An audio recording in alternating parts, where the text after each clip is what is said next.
룻기 2장 1절에서 4절 말씀입니다. 룻기 2장 1절에서 4절까지 우리 한 목소리로 함께 봉독하겠습니다. 나오미의 남편 엘리멜렉의 친족으로 유력한 자가 있으니 그의 이름은 보아스더라. 모압 여인 룻이 나오미에게 이르되 원하건대 내가 밭으로 가서 내가 누구에게 은혜를 입으면 그를 따라서 이삭을 줍겠나이다 하니 나오미가 그에게 이르되 내 따라 갈지어다 하매 룻이 가서 베는 자를 따라 밭에서 이삭을 줍는데 우연히 엘리멜렉의 친족 보아스에게 속한 밭에 이르렀더라. 마침 보아스가 베들레헴에서부터 와서 베는 자들에게 이르되 여호와께서 너희와 함께 하시기를 원하노라 하니 그들이 대답하되 여호와께서 당신에게 복 주시기를 원하나이다 하니라. 아멘. 1장의 마지막은 여호와 하나님에 대한 불만과 악감정을 품고 베들레헴으로 귀향한 나오미. 그런데 그때가 보리 추수 때였다라고 하는 이 부가적인 설명은 부정적인 그 나오미의 귀향을 오히려 긍정적인 것으로 보도함으로써 상황이 이렇게 전환될 것을 암시하고 있습니다. 실제로 이제 1장에서 2장으로 넘어가면 여러 가지 이제 전환이 일어나게 되는데요. 그러니까 이 1장과 2절 사이는 연결이 되면서 내용이 바뀔 것이기 때문에 이 2장의 시작이 바로 유력한 자, 엘리멜렉의 친족으로서 유력한 자 보아스가 맨 앞에 서론으로 시작되어지면서 바로 그 추수 때라고 하는 그 희망을 갖게 하는 그 긍정적인 보도에 대한 구체적인 설명이 나오게 됩니다. 1장과 2장을 비교해 보면 여러 가지 전환되는 내용이 나오게 되는데요. 1장과 2장의 시작, 1장의 맨 처음 시작은 흉년이 드니라 이렇게 시작되어서 1장의 주어로서는 유다 베들레헴의 한 사람 이렇게 되어 있습니다. 이름이 정확하게 나와 있지도 않고 베들레헴의 한 사람 하면서 일부러 흐리는 것이에요. 특정인을 지적하는 것이 아니라 이것은 이 한 사람이 주어이긴 주어인데 이 한 사람의 영향력이나 그에 대한 기대감이 없습니다. 근데 뒤에 가서 따로 그 사람의 이름은 엘리멜렉이요 이렇게 처리를 했는데 2장에서는 한 사람이 아니라 유력한 자입니다. 유력한 자로 나오고 그가 보아스로 나옵니다. 지금 또한 상황이 1장에서의 상황은 흉년의 상황이었는데 지금 2장에서의 상황은 보리 추수 때입니다. 그러니까 지금 1장과 2장이 정반대로 전혀 다른 상황으로 진행되고 있는 것을 우리가 보게 됩니다.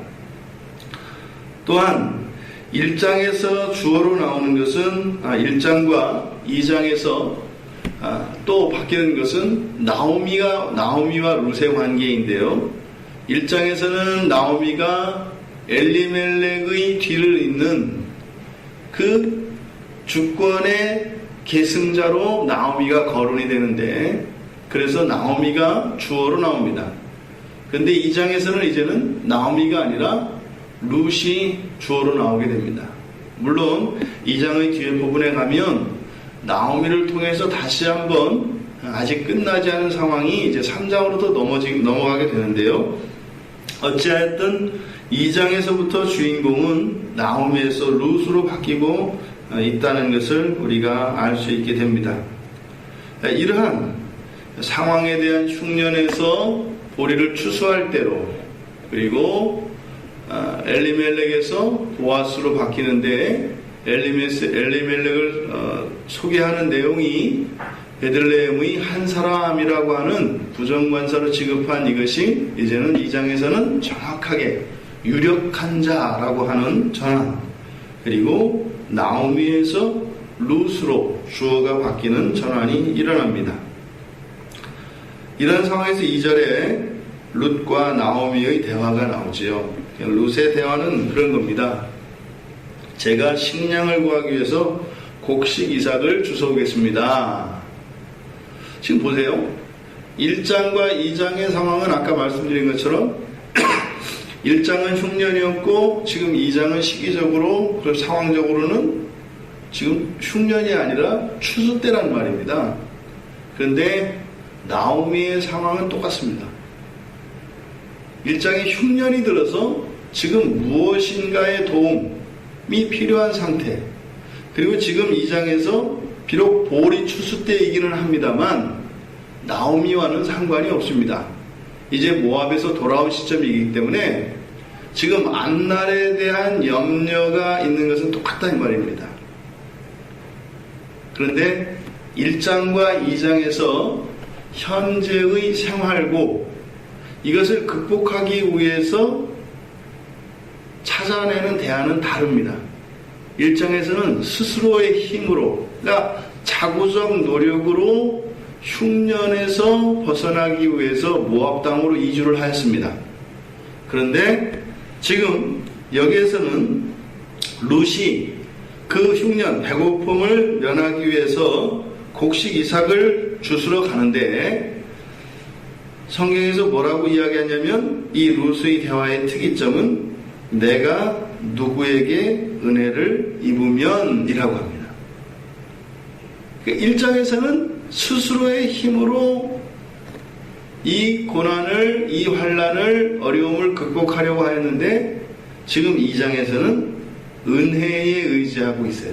내가 누구에게 은혜를 입으면. 이때 룻이 기대하는 이 누구는 사람이었을 것입니다. 왜냐하면 들판에 보리가 익어서 지금 추수를 하는 때이기 때문에 그 밭의 주인들 가운데 누구, 그 어떤 사람에게 은혜를 입으면 이라고 이야기하는 것일 것입니다. 실제로 룻이 이삭을 죽도록 허락한 보리 베는 사람이죠. 그러니까 보리 베는 사람이 룻으로 하여금 뒤따라오면서 밭에 떨어진 그 곡식 이삭을 죽도록 허락해서 그 밭을 베는 사람에게 은혜를 입었습니다. 그런데 실제로는 하나님이셨습니다.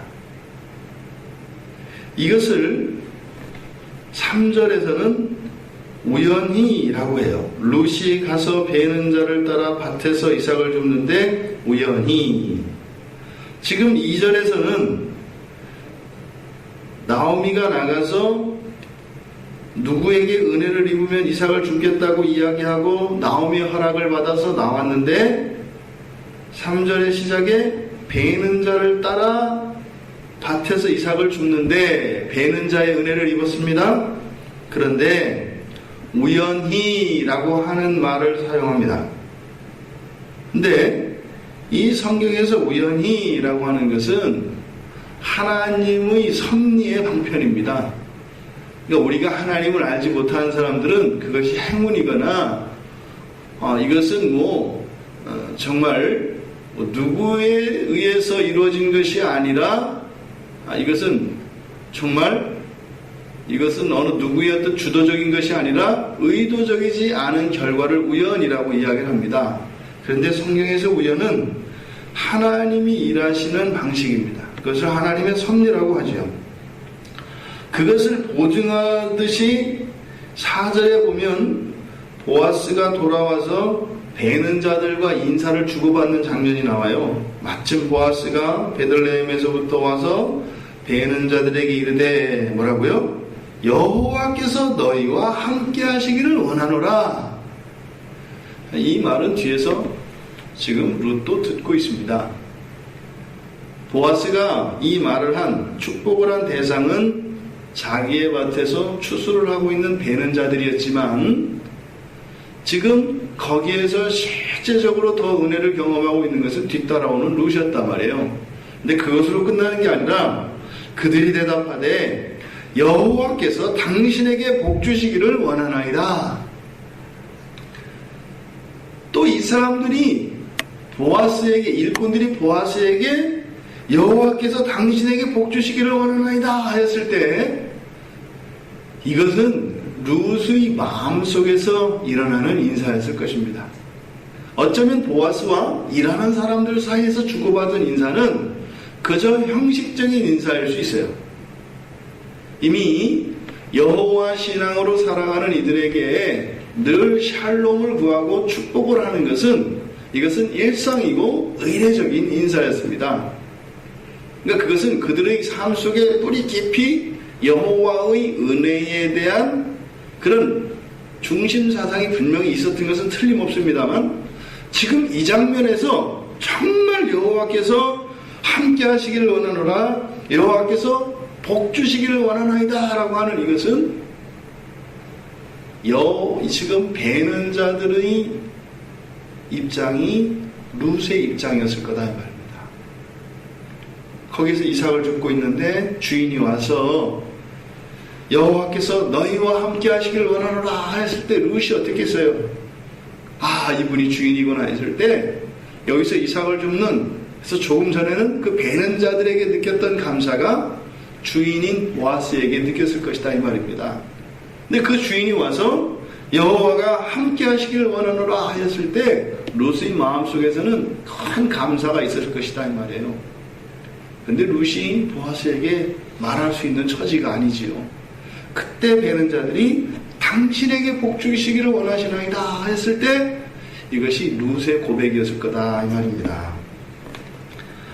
그러니 지금 이 4절까지의 내용은 1장과 2장에서의 여러 가지 상황과 주어의 그리고 이 일을 풀어가는 그 근본 원리의 전환을 나타내면서 바로 그 주인이 누구이신지, 이러한 대전환, 이러한 환경의 전환의 그 힘, 그 주권이 바로 여호와 하나님이시라는 것을 여기서 강조하고 있습니다. 뭐예요? 어려움 속에서, 환난 속에서, 가난 속에서 이것을 넘겨주시고 복을 주시는 분은 여호와이시다라고 하는 것을 강조하고 있는 것입니다. 우리는 때로 누군가의 도움이 필요할 때가 있습니다. 그리고 실제로 우리는 서로 도와주고 또 도움을 받으며 그렇게 살아갑니다. 그러나 오늘 성경은 그 모든 은혜가 여호와 하나님의 은혜라고, 은혜인 것을 기억하라고 증거하고 있습니다. 먼저 그의 나라와 의를 구해야 하는 것은 명령이기 때문에 그렇게 하는 것이 아니죠. 모든 은혜가 하나님으로 말미암기 때문에 이미 우리가 하나님께 구하기 이전에 이미 하나님께서는 우리에게 넘치도록 은혜를 주셨기 때문에, 그래서 우리가 먼저 하나님의 나라와 의를 구한다 해서 먼저라고 하지만 이미 우리가 구하기 이전에, 기도하기 이전에, 어려움 속에 처하기 이전에 우리는 이미 여호와 하나님의 은혜를 입고 있는 것이지요. 실제로 이 하나님의 말씀이 하나님의 말씀으로 받아들일 수 있는 자들에게는 예수 그리스도의 십자가 보혈 아래 있는 것입니다. 우리의 인생은, 우리의 출생의 시작은 바로 거기이기 때문에 오히려 고난까지도 우리는 그것이 하나님의 은혜입니다라고 고백할 수밖에 없는 것이죠. 아무것도 아닌 무인 존재에서 고통마저도 우리에게는 영광스러운 은혜이며 축복인 것을 기억해야 할 것입니다. 우리 누군가의 도움이 필요하다고 여겨질 때 이것은 긍정적인 의미에서 부정적인 의미에서 다 마찬가지입니다. 복의 근원은 오직 여호와 하나님 한 분이신 것을 기억합시다. 그분의 은혜로 살아가시는, 그래서 그분의 은혜가 더욱 살갑게 느껴지시는 이 한날이 되시기를 주님의 이름으로 축원드립니다.